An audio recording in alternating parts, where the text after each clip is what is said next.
Hello friend, हमारी आज की कहानी है सच्चा रिश्ता।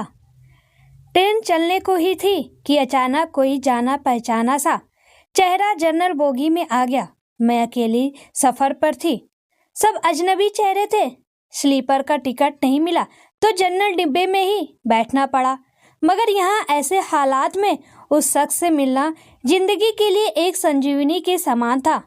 जिंदगी भी कमबख्त कभी कभी अजीब से मोड़ पर ले आती है, ऐसे हालातों से सामना करवा देती है जिसकी कल्पना तो क्या कभी ख्याल भी नहीं कर सकते। वो आया और मेरे पास ही खाली जगह पर बैठ गया। न मेरी तरफ देखा, न पहचानने की कोशिश की।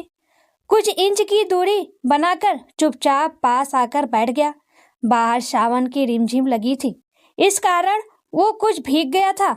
मैंने कनखियों से नजर बचाकर उसे देखा। उम्र के इस मोड़ पर भी कमबख्त वैसे का वैसा ही था। हाँ, कुछ भारी हो गया था, मगर इतना ज्यादा भी नहीं। फिर उसने जेब से चश्मा निकाला और मोबाइल में लग गया। चश्मा देखकर मुझे कुछ आश्चर्य हुआ। उम्र का यही एक निशान उस पर नजर आया था कि आंखों पर चश्मा चढ़ गया था, चेहरे पर और सर पे। मैंने सफेद बाल खोजने की कोशिश की, मगर मुझे नहीं दिखे। मैंने जल्दी से सर पर साड़ी का पल्लू डाल लिया। बालों को डाई किए काफी दिन हो गए थे मुझे।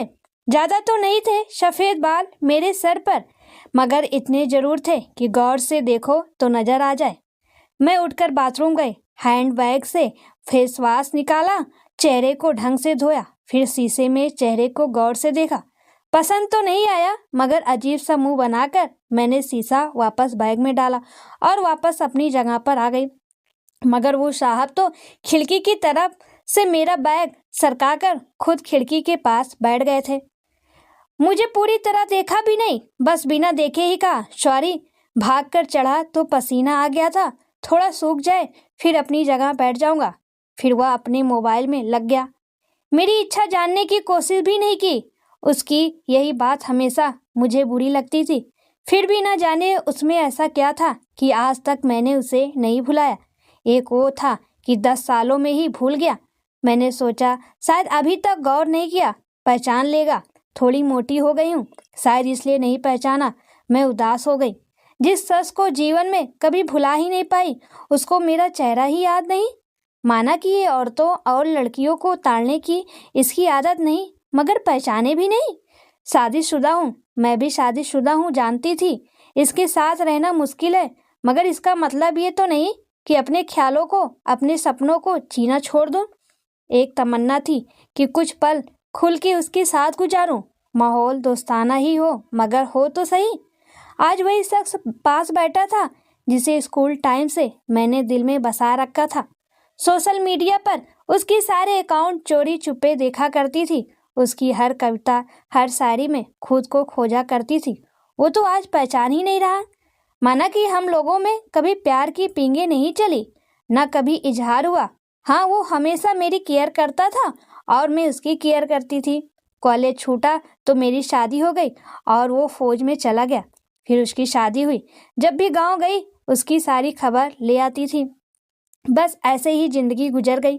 आधे घंटे से ऊपर हो गया। वो आराम से खिड़की के पास बैठा मोबाइल में लगा था। देखना तो दूर, चेहरा भी ऊपर नहीं किया। मैं कभी मोबाइल में देखती, कभी उसकी तरफ। सोशल मीडिया पर उसके अकाउंट खोलकर देखे, तस्वीर मिलाई, वही था, पक्का वही है, कोई शक नहीं था।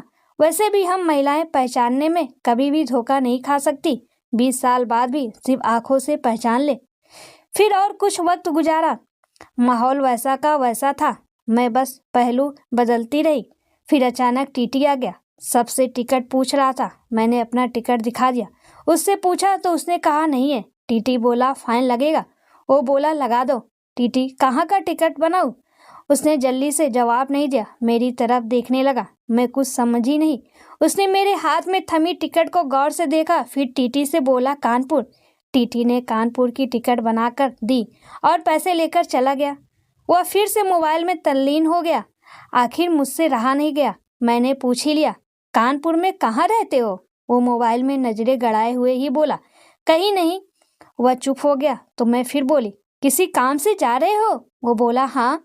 अब मैं चुप हो गई। वह अजनबी की तरह बात कर रहा था और अजनबी से कैसे पूछ लूं किस काम से जा रहे हो। कुछ देर चुप रहने के बाद फिर मैंने पूछ ही लिया, वहाँ शायद आप नौकरी करते हो? उसने कहा नहीं। मैंने फिर हिम्मत करके पूछा, तो किसी से मिलने जा रहे हो? वही संक्षिप्त उत्तर, नहीं। आखिर जवाब सुनकर मेरी हिम्मत नहीं हुई कि और भी कुछ पूछूं। अजीब आदमी था, बिना काम सफर कर रहा था। मैं मुंह फेर कर अपने मोबाइल में लग गई। कुछ देर बाद खुद ही बोला, ये पूछ लो क्यों जा रहा हूँ कानपुर। मेरे मुंह से जल्दी से निकला, बताओ क्यों जा रहे हो। फिर अपने ही उतावलेपन पर मुझे शर्म सी आ गई। उसने थोड़ा सा मुस्कुराते हुए कहा, एक पुरानी दोस्त मिल गई है जो आज अकेले सफर पर जा रही थी। फौजी आदमी हूँ, सुरक्षा करना मेरा कर्तव्य है।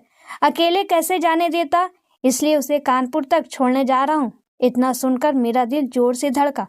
नॉर्मल नहीं रह सकी मैं, मगर मन के भाव को दबाने का असफल प्रयत्न करते हुए मैंने हिम्मत करके फिर पूछा, कहाँ है वो दोस्त? कमबख्त फिर मुस्कुराता हुआ बोला, यही मेरे पास बैठी है ना।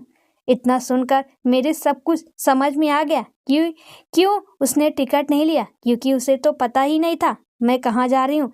सिर्फ और सिर्फ मेरे लिए वह दिल्ली से कानपुर का सफर कर रहा था। जानकर इतनी खुशी मिली कि आंखों में आंसू आ गए। दिल के भीतर एक गोला सा बना और फट गया। परिणाम में आंखों तो भीगनी ही थी। बोला, रो क्यों रही हो?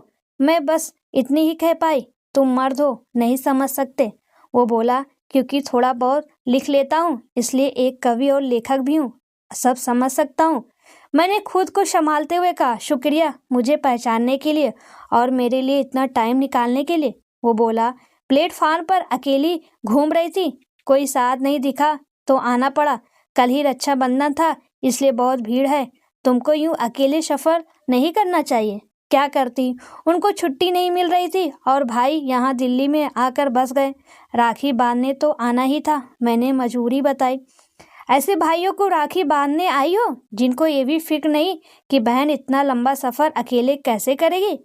भाई शादी के बाद भाई रहे ही नहीं, भाभियों के हो गए, मम्मी पापा रहे नहीं, कहकर मैं उदास हो गई। वह फिर बोला, तो पति को तो समझना चाहिए, उनकी बहुत बिजी लाइफ है, मैं ज़्यादा डिस्टर्ब नहीं करती और आजकल इतना खतरा नहीं रहा, कर लेती हूँ मैं अकेले सफ़र। तुम अपनी सुनाओ, कैसे हो? अच्छा हूँ, कट रही है जिंदगी। मेरी याद आती थी क्या? मैंने हिम्मत करके पूछा। वो चुप हो गया, कुछ नहीं बोला। तो मैं फिर बोली, सॉरी, यूं ही पूछ लिया, अब तो परपक हो गए हो, कर सकते हैं ऐसी बात। उसने शर्ट की बाजू की बटन खोलकर हाथ में पहना हुआ वह तांबे का कड़ा दिखाया जो मैंने ही फ्रेंडशिप डे पर उसे दिया था। बोला, याद तो नहीं आती पर कमबख्त ये तेरी याद दिला देता है। कड़ा देखकर दिल को बहुत सुकून मिला। मैं बोली, कभी संपर्क क्यों नहीं किया? वो बोला, डिस्टर्ब नहीं करना चाहता था, तुम्हारी अपनी जिंदगी है और मेरी अपनी जिंदगी है। मैंने डरते हुए पूछा, तुम्हें छू लूं? वो बोला, पाप नहीं लगेगा। मैं बोली, नहीं, छूने से नहीं लगता। और फिर मैं कानपुर तक उसका हाथ पकड़कर बैठी रही। बहुत सी बातें हुई। जिंदगी का ऐसा यादगार दिन था जिसे आखिरी सांस तक नहीं भुला पाऊंगी। वह मुझे सुरक्षित घर छोड़कर गया, रुका नहीं, बाहर से ही चला गया। जम्बू थी उसकी ड्यूटी, चला गया। उसके बाद उससे कभी बात नहीं हुई क्योंकि हम दोनों ने एक दूसरे के फ़ोन नंबर नहीं लिए। हालांकि हमारे बीच कभी भी नापाक कुछ भी नहीं हुआ। एक पवित्र रिश्ता था, मगर रिश्तों की गर्मा बनाए रखना जरूरी था। फिर ठीक 1 महीने बाद मैंने अखबार में पढ़ा कि वो देश के लिए शहीद हो गया। क्या गुजरी होगी मुझ पर वर्णन नहीं कर सकती, उसके परिवार पर क्या गुजरी होगी पता नहीं। लोग लाज के डर से मैं उसके अंतिम दर्शन भी नहीं कर सकी। आज उससे मिले 1 साल हो गया। आज भी रक्षाबंधन का दूसरा दिन है। आज भी सफ़र कर रही हूँ, दिल्ली से कानपुर जा रही हूँ। जानबूझकर जनरल डिब्बे का टिकट लिया है मैंने। अकेली हूँ, न जाने दिल क्यों आस पाले बैठा है कि आज फिर आएगा और पसीना सुखाने के लिए उसी खिड़की के पास बैठेगा। एक सफ़र वो था जिसमें कोई हम सफ़र था, एक सफ़र आज है जिसमें उसकी यादें हम सफ़र है। बाकी ज़िंदगी का सफ़र जारी है। देखते हैं कौन मिलता है, कौन साथ छोड़ता है। सच में दोस्तों, कभी कभी ज़िंदगी में ऐसा पल आता है जिसे हम चाह कर भी कुछ नहीं कर सकते, और पहला प्यार तो पहला प्यार ही रहता है।